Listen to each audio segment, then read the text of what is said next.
C'est toi le Allez. nazi. C'est toi le nazi. 1,7 million d'Afghans pour l'envoyer chez les talibans. Mais là, motus bouche cousue. Hein, ça te dit, l'Angleterre dirigée par un Indien, l'Écosse par un Pakistanais. Tu vois, c'est la revanche, on pourrait dire la revanche des ex-colonisés. On peut dire que la revanche des ex-colonisés est totale. Je vois qu'il y a Freddy dans le chat, Ouais, je vois. même si on n'a pas le même type de colonisation en plus, parce que les Anglais en plus, la différence avec les Français, c'est que les Anglais ils se mélangeaient pas. Les Anglais, ils faisaient pas des routes, ils faisaient pas des hôpitaux, ils faisaient du business, ils se mariaient pas avec, ils baisaient pas avec, juste ils les utilisaient comme des merdes et puis voilà. Il y a toujours eu un distinguo et même dans la société, il y a moins de métissage il y a moins de pondeuses que ils ont des pondeuses pakistanaises, etc. Surtout suite au conflit, machin bidule. Ok quoi, mais c'est pas structurel comme chez nous où ils ont pas cette mentalité, les nanas, elles ont pas trop, en tout cas, cette mentalité de coucher avec l'occupant. Je veux dire ça, chez nous, c'est un truc quand même, c'est traditionnel. Les femmes, elles adorent coucher avec les occupants. Hein. Donc, bah, ça a été les NAZD à une époque. Maintenant, c'est tous ceux qui sont qui ont qui sont voilà les dominants. Elles suivent le dominant, le chef de meute, celui qui lui apportera plus d'intérêt, cette poufiasse. donc c'est la pondeuse. Donc nous on a en plus on a nous non seulement enfin les Anglais ils ont si tu vois il devait y avoir une scission, une révolution ou une guerre civile, on va dire, un truc comme ça. Les choses sont très claires en Angleterre en fait. Les choses, tu vois, ils sont beaucoup moins compliqués que nous. Nous, on s'est métissé à mort, où on a justement un côté humaniste bien supérieur, pas dans le sens positif, hein, un mauvais sens humaniste. Hein. C'est toi le nazi. C'est toi le nazi. C'est vrai ce que tu dis sur l'Espagne. Alors déjà, non seulement ça a été un pays sous influence pendant 600 ans, mais en plus, bon ben, au niveau, enfin voilà, c'est un pays, je vais peser des mots, hein, de MERDE un petit peu dans le sens où à part la richesse qu'ils ont réussi à trouver en Amérique du Sud, l'or, etc. Puis bah en fait, il y a eu cette période de, de, de, veut dire d'argent à foison, etc. Mais à part ça, au niveau intelligence, créativité, etc. Bah, hélas, ils ont payé les 600 ans de crouillerie qu'ils ont eu chez eux, parce que c'est quand ils sont rentrés même dans l'Europe, ils avaient pas les critères, c'était un pays sous-développé. Enfin voilà, c'est un pays sous-développé, l'Espagne. Faut dire ce qui est quoi. Donc ils ont, moi je suis pas fan de l'Espagne, j'aime pas la bouffe, j'aime pas j'aime pas le caractère, j'aime pas rien. Mais je peux comprendre qu'on aime bien, mais techniquement, voilà, c'est un. Et après, le truc, c'est que, en fait, on est dans au-delà du. On est dans un combat vraiment du bien contre le mal pur, quoi. En fait, il y a eu une destruction. Là, on peut dire que c'est finalement ce qui s'est passé suite à la Deuxième Guerre mondiale. Bah, moi, mon avis, c'est que ça a continué le programme NAZI, quoi, et que finalement, nous, on a été mis en zone de prédation, et puis des Américains, et puis on est devenu un continent esclave. C'est toi le nazi. C'est toi le nazi. Il est hors de question de critiquer son exposé, hors de question. Seulement, je vais ajouter quelque chose. Quant à l'Espagne, elle a eu 600 ans d'un monde arabe qui l'a opprimé, qui l'a opprimé et qui l'a influencé. D'ailleurs, aussi bien dans son architecture, dans sa pensée, et encore, même maintenant, on a encore on va dire des séquelles. Ça, c'est une chose. Donc, il ne faut pas oublier que l'Espagne a vécu sous le joug de l'Empire ottoman pendant environ 600 ans. Maintenant, pour parler actuellement de ce qui se passe, et que la Shoah, en quelque sorte, a été le point crucial, c'est vrai. On ne va pas le nier non plus. Moi, j'ai pensé, et malheureusement, que nous n'avons pas terminé et que ce que nous allons avoir dans le futur va être encore pire. D'ailleurs, on a eu déjà un exemple. Les mesures, pour parler comme cela, ne sont pas à l'initiative proprement dite de ce qui nous arrive. Ce qui nous arrive en Europe et ailleurs est un mouvement antisémite mondial. Ce mouvement antisémite mondial est animé par les musulmans, certes, par des mouvements politiques, par une gauche aussi, et par un nombre impressionnant de politiques, on va dire, dans le monde entier. Donc ça contribue à détruire la Palestine et à détruire les Juifs en règle générale. Malheureusement, ils sont nombreux alliés aux musulmans, certes, mais les musulmans ne sont pas assez intelligents actuellement, ils ne l'ont jamais été d'ailleurs, pour promouvoir ce type de pensée. Non, ils sont animés, certes, par la mort des Juifs, ils l'ont toujours été. Ils ont toujours été anti-juifs. D'ailleurs, on a vu dans l'alliance qui s'est faite entre le monde arabe et le nazi, on l'a vu, c'est historique. Mais maintenant, nous sommes en présence de mouvements mondiaux antisémites pour la destruction d'Israël. Voilà ce que je voulais dire. Et la Shoah a été un palier important, mais malheureusement, il est possible que l'on passe ce palier. C'est toi le nazi, c'est toi le nazi. Mon téléphone portable, et en plus c'est notre envoyé spécial de Los Angeles avec les grandes manifestations pro-HMAS. Alors il va peut-être nous donner quelques informations qu'on n'a pas. Donc je ne sais pas si Freddy peut allumer son micro et si ça marche. En tout cas, merci à Georges Naon d'être passé et bon travail pendant les tours et encore bravo pour la clarification que vous faites autour de vous. Vous avez bien raison. Ne soyez pas tiède, il faut choisir un camp. Donc, vous vous êtes bien adapté. Voilà, c'est à la hauteur de ce que vous nous avez montré déjà théoriquement avec vos sujets. Ben là, dans la pratique, vous le faites. Donc, je coupe mon micro. Est-ce que Freddy nous entend en direct de Los Angeles? Je vous entends très bien. Le retour du Fils maudit. Bonjour à tous. Est-ce que vous m'entendez?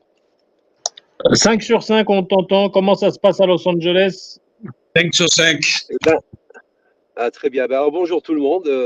Content de vous parler, finalement, après un long tunnel de silence et de réflexion interne. Écoute, comment ça se passe à Los Angeles? Comment expliquer la situation? Alors, les masques tombent. Voilà, c'est tout ce que je peux dire. Je crois que c'est la meilleure phrase que je peux résumer la situation, c'est que les masques tombent. En fait, on est dans un pays de nazis. Donc, ça fait longtemps que je le sais, mais bon, ça, je ne sais pas si ça a été dit, si ça a été bien compris par tout le monde qu'on est vraiment dans un pays nazi. Mais pour l'instant, on est dans le meilleur du pire, quoi. Voilà. Les universités, bah, écoute, une bande de branquignoles LGBT qui ne comprennent rien à rien et c'est affligeant, quoi. Il n'y a pas de mots. J'ai envie de dire, il n'y a pas de mots, monsieur Ramirez. Il n'y a pas de mots parce que j'ai du mal à m'exprimer là-dessus parce que, bon, en fait, c'était pas le but de mon intervention, mais bon, finalement, puisque vous voulez aller là-dessus, on va y aller. L'Amérique actuellement est dans un marasme économique inimaginable. C'est-à-dire que bon, c'est que du flanc. Il se passe économiquement une catastrophe, mais une grosse catastrophe. Ok. Et en fait, ils ont choisi l'option Samson. Alors pour ceux qui ne savent pas ce que c'est l'option Samson, c'est en fait Samson, l'histoire de Samson et Dalida. Je pense que tout le monde la connaît. C'est toi le nazi, c'est toi le nazi.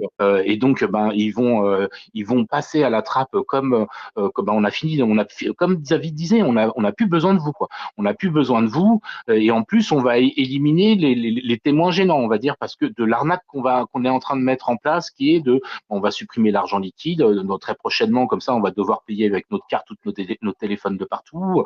Il y aura, tu vois, on sera complètement fliqué de tout. On va pouvoir nous donner bien. Attends, je te coupe parce que tu parles sur le sujet maintenant économique et restons sur celui Europe, Exode, Shoah et essaie de te recadrer là-dessus, de pas faire tchatchouka. Attends, il y a Georges Naon qui veut dire un mot et après tu reprends la parole. Moi je ferme ma gueule, t'inquiète pas. Vas-y, Georges. Merci. Je voulais rendre hommage, David, à ton raisonnement sur la façon dont tu as analysé que l'Israélien ne sera plus jamais comme avant. On nous utilisera pas. C'est une notion à laquelle j'avais pas vraiment bien pensé. Et le fait que tu viens de dire, si on prolonge ça dans l'esprit, si on se dit que on ne sera plus utilisé, eh bien, il peut se passer quelque chose encore plus grave, c'est-à-dire l'abomination totale, c'est-à-dire l'élimination d'Israël. C'est ça le drame que tu laisses présager. S'il n'y a pas d'intervention divine, s'il n'y a pas d'aide divine, je ne vois pas comment on pourra s'en sortir. En raisonnant comme tu as raisonné, selon quoi je souscris entièrement, c'est vrai qu'on nous a toujours utilisés et que maintenant on ne pourra plus nous utiliser. Qu'est-ce que vont faire l'ensemble de ces antisémites qui peuplent la terre, si ce n'est que de nous éliminer par un moyen ou par un autre? C'est un très mauvais présage et c'est une très mauvaise vue sur l'histoire. Qu'est-ce qu'on va devenir? Voilà, je voulais donc remercier David pour cette analyse. Je ne l'avais pas pensé. Je l'aperçois, mais pas sous cette forme-là. C'est toi le nazi. C'est toi le nazi. Pour embêter les autres. Ça n'a strictement rien à voir avec les mouvements des musulmans, des DNEGRO. Si vous les interviewez, ils ont cette revanche face à la France. Vous nous avez colonisés. Vous avez piqué nos matières premières, etc. Alors qu'on sait très bien que la colonisation a apporté beaucoup plus qu'elle n'a coûté. Enfin, elle a beaucoup coûté à la France et elle a apporté beaucoup au pays. En Algérie, il n'y aurait pas un seul hôpital, il n'y aurait pas une seule route convenable si la France n'avait pas été colonisateur ou je ne sais quoi dans ces pays-là. Dans tous les pays où la France est passée, elle a amené de la civilisation. Donc, encore une fois, je pense, Georges, et je vous le dis gentiment, vous galvaudez le mot, là vous faites une confusion entre exode et invasion. Je peux dire juste un mot, David? Oui, vas-y, parce que j'ai pas le temps finalement de dire ce que je voulais dire, je suis obligé d'expliquer les mots, alors vas-y, si tu veux. Mais très court. Mais en fait, cette notion d'esclave, on en a un petit peu parlé, et finalement, que ce soit Georges, Marcel, dans une autre mesure, mais en fait, moi, par exemple, mon cas personnel, je suis je suis la conséquence d'un exode. Tu fuis une maison des esclaves, hein, tu vas te remettre dans une autre, mais techniquement, tu essayes de fuir, même si c'est qu'une illusion de fuite, on va dire, quoi, parce qu'on est dedans. Hein. Mais on est tous. Toi, bon, c'est différent. Toi, c'est pas un exode. Toi, c'est un retour à la maison, on va dire. C'est toi le nazi. C'est toi le nazi. Je sais pas comment ça se passe en France, sur les manifs, par exemple. Hein. Je vois, tu sais, je te l'ai dit, j'étais sujet à toutes ces emmerdes à cause des manifs pro PAL qui me bouchent le chemin, qui me font perdre un temps immense tous les samedis, tous les dimanches. Là, mystère, boule de gomme, tout d'un coup, les participations à ces manifs sont moindres. Alors, je me suis demandé pourquoi.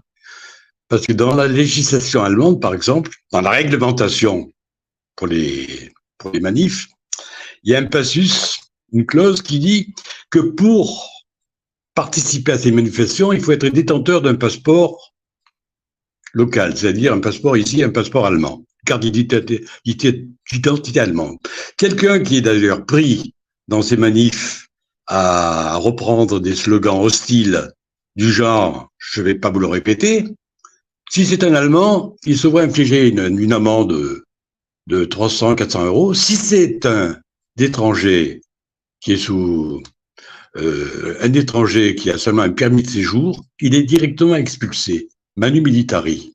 Donc, cela explique, tu te rends compte, en grande partie, que lorsqu'il y avait, je vous avais dit, il y a 3-4 semaines, il y avait une manifestation pour une petite ville de 500 000 habitants, on avait des manifs records qui se montent à 17 000 participants. Aujourd'hui, hier, je suis allé chercher un ami dans le centre, il y avait peut-être 1500 personnes, tu vois, réduction totale, compression de chiffres. Je sais pas, tiens, tu vas m'éclairer ma lanterne. Est-ce qu'en France, dans les passus, dans les législations des manifs, on a la même clause? Je suis complètement, tu vois, je me suis pas renseigné, Moi, je j'en pense sais rien. que c'est vu l'état d'esprit, à mon avis, ce serait de je sais plus quoi, de la discrimination, je sais pas quoi. Donc même tu vois, même un OQTF, il se fait pas virer. Alors un mec en manif, tout le monde j'ai vu, genre, ils en reparlaient, ils étaient tout fiers de dire il y avait 79% des gens les gens arrêtés pour les émeutes là. Il y a 79%, c'était des Français. Bah, ça fait quand même 21% d'étrangers quand même. Je veux dire, c'est pas mal quand même.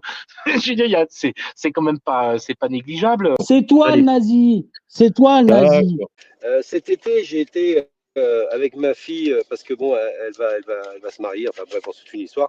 Et donc, on avait décidé de faire un voyage. On est parti en Indonésie, à Mali. On est passé par Singapour. On s'est arrêté en Thaïlande. Alors bon, la Thaïlande, c'est très joli, mais j'ai jamais vu un peuple d'escrocs pareil.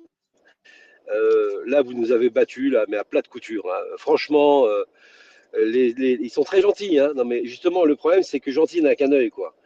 La gentillesse cache. Je sais pas comment t'expliquer. J'ai bien aimé le pays, mais alors les gens, c'est une catastrophe. Excuse-moi, je sais pas comment tu arrives à Non, vivre mais ça doit là-dedans. être ta tête, hein. Ça doit être ta tête. À mon avis, tu provoques une réaction chimique chez les gens. Ils Mais sentent que alors, t'es pas du mauvais, tout. alors. Mais alors, pas du tout, absolument pas. Au contraire, j'ai fait vraiment profil bas. J'ai adoré Singapour. Alors franchement, j'ai jamais vu une ville pareille. Écoute, c'est simple, tu peux manger par terre, mais c'est pas une image. Hein. David, si tu veux aller quelque part, va à Singapour. Quand je te dis tu peux manger par terre, tu peux manger par terre. C'est-à-dire, il n'y a pas de Bah, vu le problème. prix du loyer, Bon. tu manges par terre. Hein. Donc, vu comment c'est cher le Non, loyer, mais de tu toute manges par façon, terre. oui, alors c'est ce que j'allais dire. C'est ce que j'allais dire. Vu le prix des hôtels, vaut mieux que tu dormes dehors. Hein. Honnêtement, avant de prendre une chambre d'hôtel, tu réfléchis comme si tu allais acheter un immeuble. Hein. Je te dis tout de suite. C'est toi le Allez. nazi. C'est toi le nazi. Parce que moi, perso, je dois dire que longtemps, j'ai eu une vision très fragmentaire de l'Exode et de tout ce qui est relatif. Bon, je rappelle un point qui me paraît intéressant, hein, sur la vision qu'on a d'Israël aujourd'hui et la vision qu'on a d'Israël qu'on avait à l'époque, dans mon enfance. Je rappelle que j'ai commencé, moi, à aller au ciné dans les années 60, 50, hein, et à part les westerns et les films, vous savez, de Cap et d'épée, les films, moi, qui m'emballaient, c'était les 10 commandements, Joseph, Moïse, la tunique, Samson et Dalila, Ben-Hur, que j'ai revu une dizaine de fois, tous des films, vous voyez, où le peuple juif, à contrario d'aujourd'hui, avait le beau rôle, c'est-à-dire avait bonne presse. Hein, sortir de l'esclavage, vous savez, sortir de l'esclavage, les 10 plaies infligées à l'Égypte, les méchanges égyptiens et les armées englouties lorsque les eaux se fendent. Bien plus tard, j'ai perçu autre chose dans ce narratif, que le Dieu de l'Exode, finalement, est un Dieu de liberté et de responsabilité. Il demande au peuple de lui rendre des comptes. Hein. On l'a vu après j'ai mon machin qui se... oui, j'en étais resté. Oui, il demande de rendre des comptes à Moïse, vous savez, parce qu'il y a le paganisme qui s'est... Aaron, son frère, je crois, il est à la tête du paganisme, du veau d'or. Alors donc, il lui demande de rendre des comptes. Hein, c'est dans ce passage, finalement, c'est la remise des 10 paroles en lettres de feu. Dans le livre de l'Exode, c'est la mémoire vivante d'un peuple qui se comprend comme peuple de Dieu d'après la Bible. Et d'après la Bible et les exégètes de l'époque.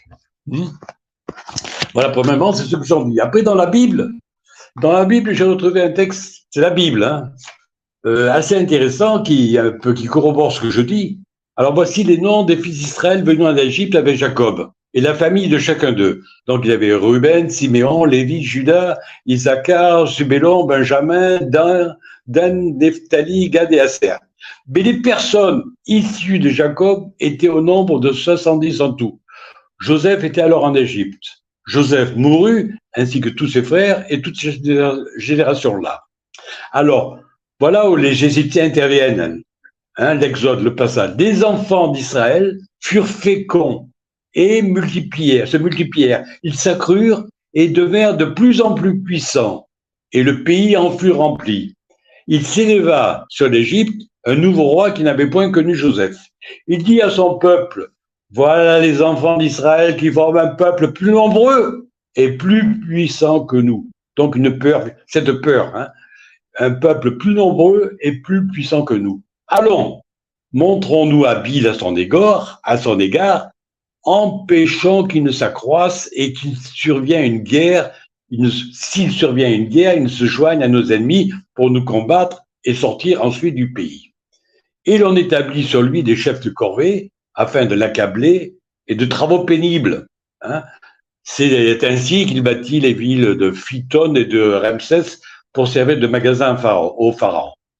Mais plus on l'accablait, le peuple juif, en servitude, plus on l'accablait, plus il multipliait et s'accroissait. Et l'on prit en aversion les enfants d'Israël. Alors les Égyptiens réduisirent les enfants d'Israël à une dure servitude. Mais ils leur rendirent la vie amère par de rudes travaux en argile et en briques. On avait vu ça pendant la Pessah, hein, pendant le repas de la Pessah, le rôle symbolique de l'argile, de la brique. Et c'était avec cruauté qu'il leur imposait toutes ces charges. Le roi d'Égypte, parlant donc aux sages femmes, c'est intéressant ça, le roi d'Égypte parla aussi aux sages femmes des Hébreux, nommées l'une s'appelait Shifra et l'autre Pua. Il leur dit, quand vous accoucherez les femmes des Hébreux et que vous les verrez sur les sièges, si c'est un garçon, faites-le mourir. Si c'est une fille, laissez-la vivre. Mais les sages femmes craignirent Dieu et ne firent point ce que leur avait dit le roi d'Égypte, non, le pharaon, ce que leur avait dit le pharaon. Elles laissèrent vivre les enfants. Le roi d'Égypte appela les sages-femmes et leur dit, pourquoi avez-vous agi ainsi et avez-vous laissé vivre les enfants? Les sages-femmes répondirent au pharaon, c'est que les femmes des Hébreux ne sont pas comme les Égyptiennes, elles sont vigoureuses et elles accouchent avant l'arrivée de la sage-femme. Dieu fit du bien aux sages-femmes et le peuple multiplia et devint très nombreux. Parce que les sages-femmes avaient eu la crainte de Dieu, Dieu fit prospérer leur maison. Alors le pharaon donna cet ordre à tout son peuple, vous jetterez dans le fleuve tout garçon qui naîtra et vous laisserez vivre les filles. Et le reste, on le connaît, c'est ainsi que ce sont les prérogatives finalement et les prémices de l'Exode. C'est toi le nazi, c'est toi le nazi. Je voulais revenir sur la politique anglaise concernant le pourcentage de musulmans. Sachez qu'en Angleterre, j'ai la liste, hein, si vous le voulez, je peux vous la donner. Il y a plus de 12 villes importantes, dans Londres d'ailleurs, qui est tenue par des dirigeants d'origine étrangère et de religion et de confession musulmane. Il faut le savoir. Et ce sont les 12 grandes villes d'Angleterre. Le pourcentage en France, pour ce qui correspond à la France, n'est pas de 6 millions. C'est une stupidité et une absurdité totale. Les étrangers musulmans sont arrivés en France tout de suite après la 62, on va dire 62, 63, après l'Algérie qui est tombée sous les mains des musulmans. On peut dire qu'à partir de là, on a eu une entrée considérable de musulmans qui sont arrivés. Et ça n'a fait que croître et embellir. En plus, il y a les ressortissants d'Algérie, de Tunisie et du Maroc, qui se joint à eux une grande partie de l'Afrique, et ça depuis combien de temps? Comptez de 63 à 2023.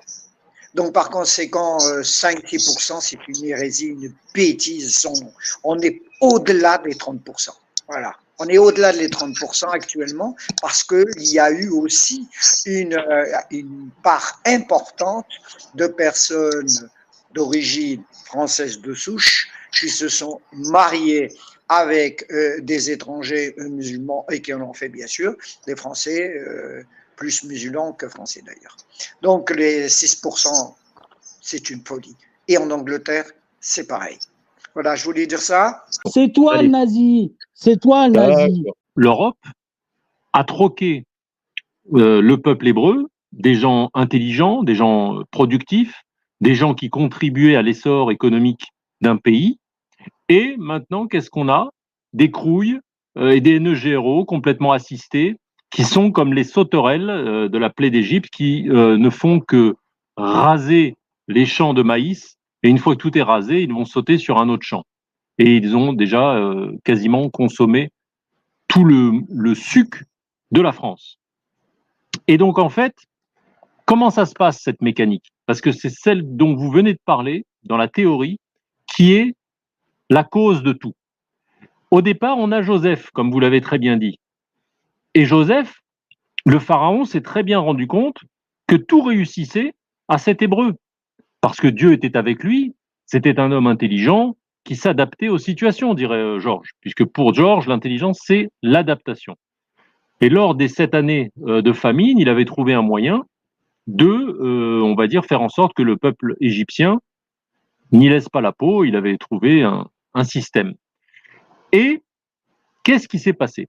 Et qu'est-ce qui s'est passé dans toute l'histoire?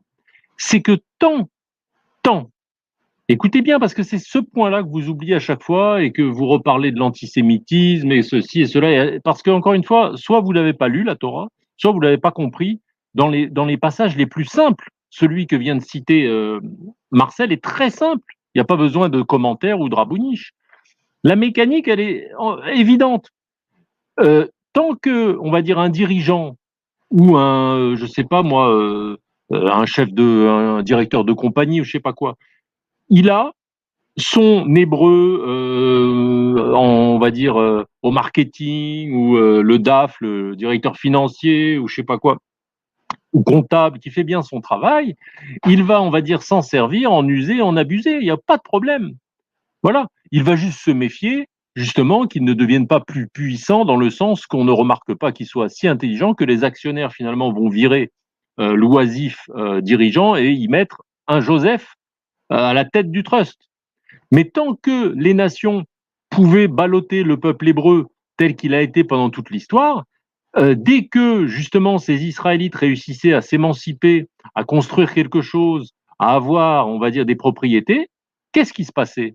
Eh bien, il se passait le 7 octobre 2023, et c'est là où je veux en venir à l'actualité, parce que ça ne sert à rien de citer encore une fois la théorie, qui est la cause primordiale, avec, on va dire, le contemporain. Je veux dire, cette Torah, elle est d'actualité. Toutes les bases, on va dire, brutes, les théorèmes ont été écrits, mais on voit qu'ils se sont appliqués le 7 octobre. Pourquoi? Parce que les nations, et je vais vous la faire courte, parce que ça, je pourrais le faire pendant 10 heures d'affilée, donc à chaque fois que l'hébreu avait à la fois fait gagner énormément d'argent au pays, servi bien le dirigeant, mais s'était aussi occupé de sa famille, parce qu'il avait l'énergie aussi pour ça, il y avait le pogrom. Le pogrom, c'est tout simple, eh bien, on pille et on ravage et on prend avec force, on viole les femmes, on détruit les maisons, on prend les richesses. C'est pas grave, ça appartient aux petits Hébreux. Ils ont l'habitude, ils iront ailleurs et on les renvoyait une main devant, une main derrière. Tant qu'on a, les nations ont toujours accueilli avec, on va dire, félicité les Hébreux qui allaient, on va dire, faire prospérer leur nation et on va dire, les essorer comme des citrons. C'est toi le nazi, c'est toi le nazi. On a la même chose, on a le même problème avec Simchat Torah, on a le même problème avec Sukkot, on a le même problème avec Rosh Hashanah, on a le même problème avec tout ça. Donc partant de ce postulat, de toute façon, la question, elle est nulle, on est venu. Pour moi, il n'y a pas de date, il n'y a pas de machin, c'est de la connerie, on fait juste des traditions, comme tu dis. Moi, vous me traitez de rabounige, moi je suis traditionnaliste, j'ai été élevé comme ça, bon, c'est comme, comme tu as toujours critiqué les femmes qui font la bougie, le Shabbat, etc. C'est de la tradition, c'est de la branlette, c'est pas, c'est du vaudou, c'est du vaudou. Pour moi, tout ça, c'est du vaudou. Ok, donc moi les dates, les machins, les trucs, je m'en bats les couilles. Voilà, pour être clair, hein, pour être clair avec toi, je te fais une réponse honnête. Hein, c'est vraiment honnête ce que je te dis. Je m'en bats les couilles. Il n'y a qu'une seule truc qu'il faut comprendre. Il n'y a qu'une seule guerre qui a vraiment été marquante et qui les Israéliens ont mis 50 ans à s'en remettre. C'est la guerre du Kippour. Et c'est une vraie guerre. Tu comprends? Là, on n'est pas dans une guerre. Là, on est dans un attentat terroriste à très grosse échelle.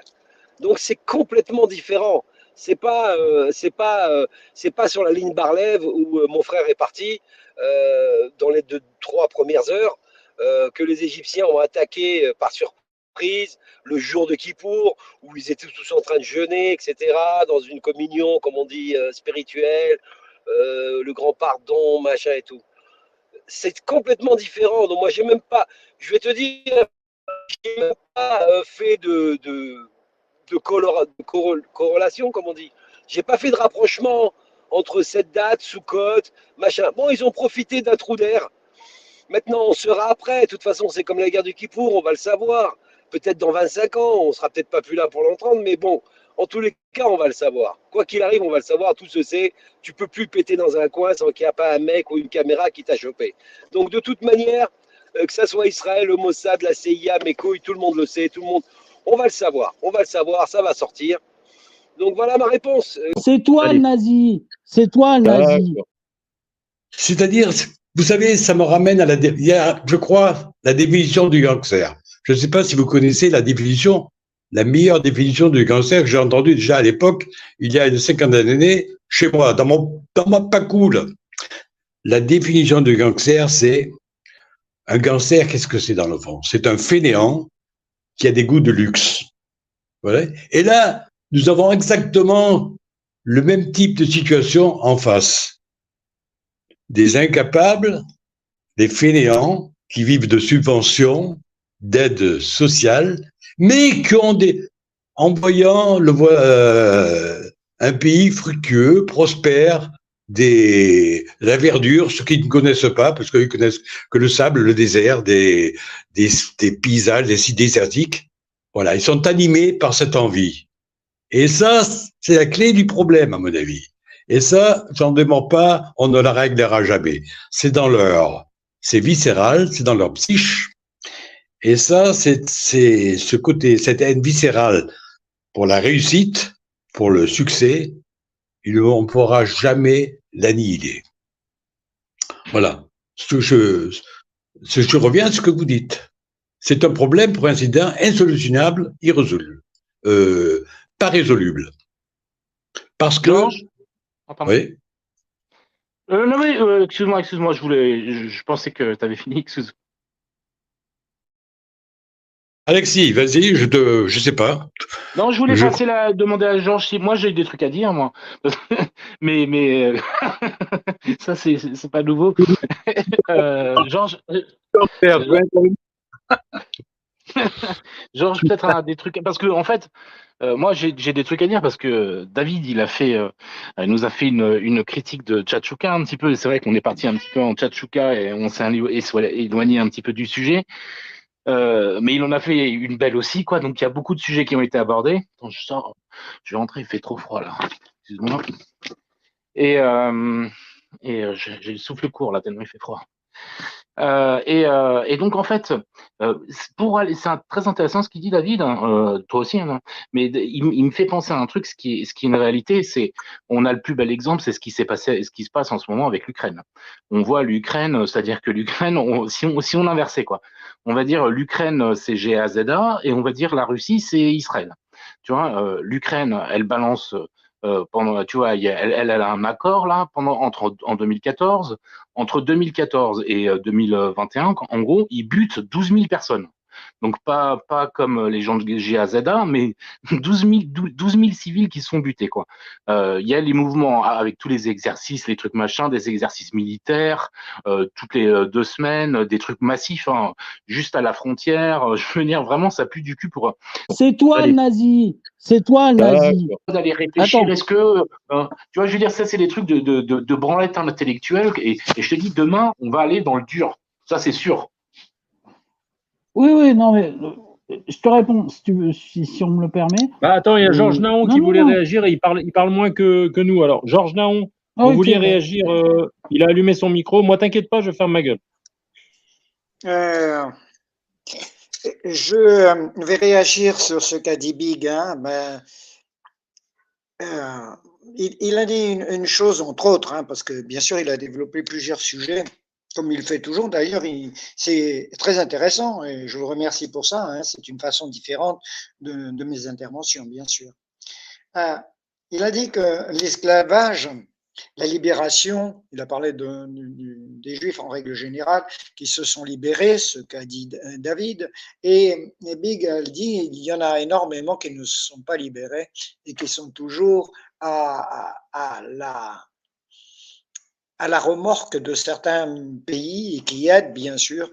Ce que je voulais dire, c'est que, pardon, si, et ce que je voulais dire, c'est que en France, notamment, il y a énormément de dirigeants que vous connaissez tous, et ce n'est pas la peine que je donne leur nom, qui ont une position vers Israël tout à fait particulière, quasi à l'encontre, et qui sont à la tête de l'État ou proches dans des milieux, disons, importants dans le monde des médias. Donc, la libération et la liberté de certaines personnes ne le sont pas, ils ne sont pas libres en fait. Ils sont tributaires des pays où ils sont. Et même, c'est pire encore, ils sont même antisémites. C'est ça encore qui est extraordinaire. C'est que nous avons énormément de juifs antisémites. Donc, Big a retracé ça avec ses mots, c'est très bien, il fallait quand même l'entendre. Il y avait d'autres choses aussi. La partie économique, je pense qu'il va y avoir un crash aussi, ce que j'ai entendu, mais tout ça, malheureusement, on est tous à peu près d'accord, c'est que on va vers des temps difficiles, c'est certain, pour tous. Je vous laisse la parole, mes amis. Je ne vais pas tarder à me préparer pour partir. Vous savez que j'ai un grand groupe pour l'instant et je converse bien sûr avec eux que sur la nature, les petits oiseaux et l'histoire du Costa Rica. Je suis donc très loin. Ce qu'a dit David, à savoir que quand je suis dans la réflexion, je ne suis pas dans l'action et vice-versa. Et c'est vrai qu'en ce moment, je suis plutôt dans l'action de mon travail. Donc, mon raisonnement est amoindri, c'est vrai. Mon raisonnement est amoindri. Bien, je vous remercie à tous, je vous dis au revoir et peut-être à une autre fois. C'est toi le nazi, c'est toi le nazi. Des gens qui étaient assoiffés de sang, il n'y a qu'à voir partout ça s'est passé où il y a eu une alliance entre les cocos ou les gauchos avec les islamistes. Ben, les islamistes, ils ont des couteaux, ils adorent s'en servir, quoi. Alors que les autres, ils adorent se servir de leur langue, c'est tout. Donc pour tout. D'ailleurs, ils servent de leur langue pour parler et autre chose. C'est toi le nazi, c'est toi le nazi. Peut-être pas là, j'en sais rien, mais on a parlé de l'exode dans le sens qu'il y a une population actuellement qui rentre en Europe, aussi bien en France et en Angleterre, et qui annexe en quelque sorte la population, qui la change d'une façon brutale. Et ça, au détriment de ce qu'on nous raconte qu'il y a environ 5 à 6% de la population en Europe ou en France ou en Angleterre de musulmans. Donc ça, c'est bien parler de l'exode, si je ne me trompe. Qu'est-ce que c'est que l'exode? C'est un déplacement de population. Et qu'est-ce qu'on est en train de parler en ce moment? C'est un déplacement de population qui nuit considérablement et à notre bien-être et même à la disparition de ce qu'on représente. Donc c'est bien l'exode dont on est en train de parler. Je coupe la parole. Alors, absolument pas. Les mots ont un sens, comme disait Albert Camus, mal nommer les choses, c'est ajouter du malheur au monde. Alors, je ne vous en veux pas, Georges, mais ce que vous appelez exode, moi je l'appelle invasion. Et là, vous confondez deux notions essentielles, et c'est encore une fois, vous confirmez que vous n'avez pas compris la portée de ces sujets intimement liés. Et c'est pas de votre faute, en ce moment, vous êtes dans l'actif. C'est-à-dire que pendant des semaines et des mois, vous nous avez régalé de vos sujets théoriques, vous avez pu cogiter, vous étiez dans le cérébral. Aujourd'hui, vous travaillez dans le physique, vous êtes dans votre métier, vous faites ça de façon professionnelle, et vous repartez dès ce soir en tour, et je pense que vous êtes quelqu'un d'entier, qui ne mêlait pas forcément l'un et l'autre. Moi, je suis un peu pareil. C'est-à-dire, moi, quand je suis dans le cérébral, je suis dans le cérébral. Quand je suis dans le physique, je suis dans le physique, pour ne pas être parasité. Alors, l'exode, et je reviens à la Torah, c'est pas une invasion. L'exode, c'est... je vais prendre tout simplement ce qui s'est passé pour le peuple hébreu. Le peuple hébreu a été mis en esclavage sous le pharaon en Égypte, d'accord? Il y a eu, alors je vous la fais courte, Moïse qui est arrivé avec les 10 plaies d'Égypte, qui, sur ordre de Dieu, a fait sortir son peuple, d'accord? Et a démarré un exode, c'est-à-dire une sortie de la maison d'esclaves, comme dit les 10 paroles, hein, je suis Yahvé ton Dieu qui t'ai fait sortir du pays d'Égypte de la maison des esclaves, qui donc a retracé toute une étape, tout un voyage, ou un tour, vous pouvez l'appeler, jusqu'à la terre d'Israël qui accomplissait la promesse que Yahvé avait fait à Abraham, Isaac et Jacob. C'est toi le nazi. C'est toi le nazi. Équilibre, il y a le mal qui existe, ok? Donc il y a le bien et le mal. Ben, le mal, il s'est servi d'une date que le bien se sert. Donc si tu as envie d'attaquer une banque, tu vas pas aller en pleine journée où il y a 40 gardes devant la porte. Tu vas aller la nuit, tu vas faire un tunnel, tu vas rentrer dans la salle des coffres et tu vas démonter tout. Maintenant, moi je suis pas un cambrioleur, j'en sais rien, mais enfin logiquement, je vais pas aller attaquer une banque à 2 heures de l'après-midi, là où il y a le trafic qui était au plus haut, où il y a tous les gens dans la rue, où tu as 100% de chance de te faire choper. Tu vas aller un dimanche, tu vas aller où il n'y a personne dans les rues, tu vas aller casser la porte. Quand tu fais une infraction ou un cambriolage, les mecs ils vont pas rentrer quand les mecs ils sont à la maison. Ils vont aller quand ils sont en vacances. Mais c'est pareil. Bon, les dates, les machins, maintenant, le dessein de Dieu, tu le connais pas, tu sais pas, toi, ce qu'il dit, ce qu'il pense, ce qu'il va voir. Lui, il a de la grande photo, il n'y a pas de présent, il n'y a pas de passé, il n'y a pas de futur, il a tout devant les yeux. Qu'est-ce que tu vas aller, toi, chercher? Ah oui, mais attends, qu'est-ce qu'il a fait? Pourquoi il a fait? Non, mais laisse tomber, oublie. Oublie, on n'est pas dans la photo. Oublie, on a une toute petite partie du puzzle. On voit le coin comme ça de la photo. On dit, ah ouais, putain, ils ont attaqué le jour de Simchat Torah ou de Sukkot. Mais c'est de la branlette du vaudou, ça. Je m'en bats les cacahuètes de tout ça, moi. C'est pas ta question. Oui, elle est intelligente. Et oui, ils ont profité d'un appel d'air. Les mecs, ils avaient le dos tourné. Il y avait 3 gonzesses sur les postes les postes de frontière qui s'étaient en train de se faire les ongles et de regarder TikTok. Ma fille, elle m'a dit la meilleure réponse. Elle m'a dit, tu vois, regarde, ça c'est la putain de génération TikTok. Voilà, c'est les Israéliens qui sont devenus la Startup Nation. Machin, ils ont relâché complètement l'attention. Partout, c'est pareil. Dès que tu relâches l'attention avec ta gonzesse, avec ton business, avec tout. Tu conduis sur l'autoroute, sur le freeway, tiens, pour te faire plaisir à Eric, bah, tu relâches l'attention 5 minutes, tu te fais défoncer. Bah, c'est comme ça, ils ont relâché l'attention, ils se sont fait défoncer. C'est toi le nazi. C'est toi le nazi. Oui, c'est sûr que c'est vraiment la jouissance du mal. On peut dire que ça. Il faut appartenir vraiment à une race spéciale pour commettre de tels actes. Et pour revenir, je crois que vous parliez des raisons. Comment ça se fait qu'il y a eu cette négligence? Puis, il y en a qui qualifient ça de faille, de négligence. Et il faut dire que tout concordait, hein. Comme pour la guerre du Kippour, ils se sont attaqués à Israël le jour d'une fête, du Shabbat. Premièrement, tout concordait pour eux.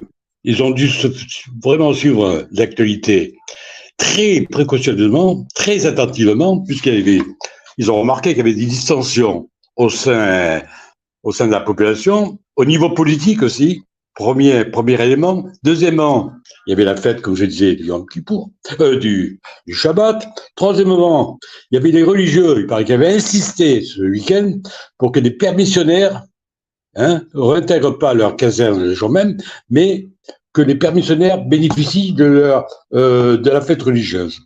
Quatrièmement, il paraît que le gros des forces du Tsahal était concentré sur les implantations israéliennes parce qu'il y avait du grabuge. Ils avaient fait monter la mayonnaise intentionnellement, sciemment ou non. Donc le gros des forces était concentré sur les implantations. Après, il y avait ce que David a souligné maintes fois, la jante féminine qui était aux commandes. Plus évidemment, le numérique, hein, les spécialistes iraniens, là, ils ont montré ce qu'ils savaient faire. On a négligé le savoir-faire, le know-how des spécialistes iraniens dans le numérique, qui ont réussi malgré tout à brouiller les capteurs. Maintenant, on en a parlé que quand les capteurs sont brouillés, normalement, il y a l'image, le noir, et les réactions doivent quand même être immédiates, se demander ce qui se passe. Mais enfin, il y a énormément de points, d'éléments qui concordent dans ce que malheureusement ce massacre atroce, ce carnage ait pu réussir. Ouais. Est-ce que Freddy va prendre la parole? Oui, je vais reprendre la parole. Eric, je te laisse parler après tant que tu veux. Je voulais juste éclaircir un point justement sur le décompte, etc. Le décompte des victimes du Hamas. Et du Hamas. 8432 morts. C'est-à-dire d'où ils ont trouvé ce putain de chiffre. Mais c'est quoi ce bourrage de crâne? C'est toi le nazi. C'est toi le nazi. Mais pourquoi je vous ai parlé de la racine de la théorie de la Torah? C'est qu'encore une fois, pareil pour le monde. L'ONU, lorsqu'elle a signé, on en avait déjà parlé, le fait que Israël pouvait ressusciter, c'était pour mieux que les crouilles finissent le travail d'Achitteler. On en a déjà parlé. Et ils se sont retrouvés devant un problème, c'est que Israël a gagné la guerre de 48, la guerre d'indépendance. Elle a gagné en 56 contre toutes les armées arabes avec un rapport de 1 pour 20, puisque les Nasser avaient coalisé à peu près, on va dire, à l'époque c'était combien? Je crois que c'était 8 millions les forces en présence des crouilles, et 20 fois moins du côté israélien, et pourtant c'est Israël qui a gagné. En 56, rebelote pour la guerre des 6 jours en 67 avec un rapport de 1 pour 10, Israël gagne. En 73, Israël gagne, etc. Vous connaissez la suite. Donc, même si tout ça, ce sont des miracles, les dirigeants ici n'ont jamais reconnu que c'était, on va dire, quelque chose. Je vous parle pas des religieux qui, eux, ont complètement... bref, je ne veux même pas parler d'eux, mais ils ont attribué ces succès à Tsahal, ils ont attribué ces succès à la politique, ils ont attribué ces succès à la technologie, à leur intelligence, et donc leur orgueil et leur vanité. Et qu'est-ce qui s'est passé avec ce symbole abominable du 7 octobre 2023? Peu importe, encore une fois, les complicités de BIBI ou l'incompétence des pétasses qui gardaient la frontière. Les faits sont que des crouilles avec un tractopelle et des mobylettes ont perpétré un massacre digne des nazis. C'est toi le nazi. C'est toi le nazi. Alors peut-être, Eric, tu le prends mal, tu trouves ça brutal, etc., etc. Mais comme tu l'as dit, j'ai déjà été plus brutal avec toi. Simplement, là, c'est dans un autre sens que tu n'arrives pas à comprendre. T'as pas changé ton logiciel. Je t'ai dit, tu es resté dans les discours d'avant, les phrases d'avant. Mais je crois que tu sais ce que tu devrais faire? Tu devrais aller sur Telegram. Il y a toutes les vidéos des gens du HAMS qui passent, et regarde ce qui s'est passé dans les kibboutz. D'accord? Parce que tous tes petits films d'horreur, là, Massacre à la tronçonneuse, tous les trucs que tu dis, les dents, tu vas voir ce que c'est en réalité, que les monstruosités qu'ils font, et peut-être qu'après, ça t'empêchera de dormir et que tu comprendras le lendemain matin en te réveillant. Allez, je coupe mon micro, et je vous souhaite à tous ceux qui le méritent une bonne semaine. Ouais. En guise de conclusion, je voulais juste dire. Attends, laisse Marcel Richard d'abord, il va plus vite que toi. Marcel Richard, si vous voulez conclure. Oui, exactement. Bonsoir à tous. Après, vraiment, je crois que c'est Freddy qui avait dit ça, les masques tombent. Hein. Après ces massacres, ces éventreries, ces égorgements, vraiment, un massacre, une abomination, et qu'il y ait encore, on peut les repérer, hein, autant de manifestants avec le drapeau PAL dans les rues, et ceux-là, on devrait les stigmatiser, hein, ils devraient être déjà identifiés. Ce sont la future pourriture qui va nous exécuter, ou sur celle de nos enfants. Hein. Et ça, les masques, après le 7 octobre, on peut dire quand même une chose est certaine, les masques tombent, les masques sont tombés. Tous ces gens, toute cette populace, ces ordures dans la rue, qui scandent des slogans horrible, eh bien, on voit que les masques sont tombés facilement repérables. Et là, je voulais encore ajouter une phrase en direction d'Éric. En parlant, tu as dit suçage. Eh bien, je veux te dire que c'est besoin de sucer personne. C'est mon intime conviction, et pas depuis 4 ans, 5 ans, 10 ans, mais depuis 50 ans. Donc, de mon plein gré, c'est mon intime conviction, même plus, ça explose. Tu te rends compte? Là, je plus sois dans ce discours, pour ainsi dire. Alors, non, on peut même pas parler de suçage. Et tu vois, même Alexis, David, on peut faire des fautes, on peut dire des conneries. Mais ce que je déteste, par exemple, moi, personnellement, c'est l'inversion de détourner les paroles, inverser le sens. Par exemple, quand en quittant, je dis que ce qui est un fait avéré, qu'il y a 25% de J parmi les prix Nobel, c'est un fait. Et dire le reste c'est de la merde. Tu vois? Là, tu greffes une pensée nauséabonde, là, en voulant dire. Et après, ce que ce discours dit, c'est seulement par rapport à ces minorités, le nombre de prix Nobel obtenus est considérable, c'est tout. Tu ajoutes, et le reste c'est de la merde. Tu vois, ça, c'est une pensée malhonnête, intellectuelle, qui vient se greffer sur la phrase initiale. Ça, je préfère que tu émettes des pensées autonomes, indépendantes, mais pas toujours vouloir reprendre et inverser le sens des paroles, inverser les valeurs, inverser les priorités. Ça, franchement, j'abhorre. Voilà, mais c'est tout. C'est toi le nazi. C'est toi le nazi. Comme quand il parle, alors Freddy parlait des 2 États. Qu'est-ce que ça veut dire la solution à 2 États qui fait consensus chez Villepin, chez même Philippe de Villiers, qu'on aime beaucoup. Le piège les Crouilles, ils ont déjà, il y a à peu près, je crois, 80 pays musulmans dans le monde. Donc, un de plus, un de moins, ils s'en foutent d'avoir un 81e ou 79e État. Le coup des 2 États, c'est comme l'histoire c'est même plus le cheval de Troie, c'est l'implosion de l'intérieur. Si on l'a bien vu là avec GAZA. C'est même pas à l'intérieur d'Israël, c'est sur le côté d'Israël, enfin c'est à l'intérieur aussi, et on a vu ce que ça a donné. Donc quand vous entendez quelqu'un dire 2 États, ça veut dire extermination d'Israël. C'est ça qu'il propose en fait. Écoute-toi, fais un montage, écoute ce que tu dis, mais si tu arrives à te supporter, mon pauvre, eh ben franchement, alors là, il n'y a plus rien à faire. Tu te rends pas compte? Caprice sur caprice sur caprice. Toi, tu trouves du bouc émissaire à chaque fois. Mais attends, bon, c'est toi le nazi. C'est toi le nazi.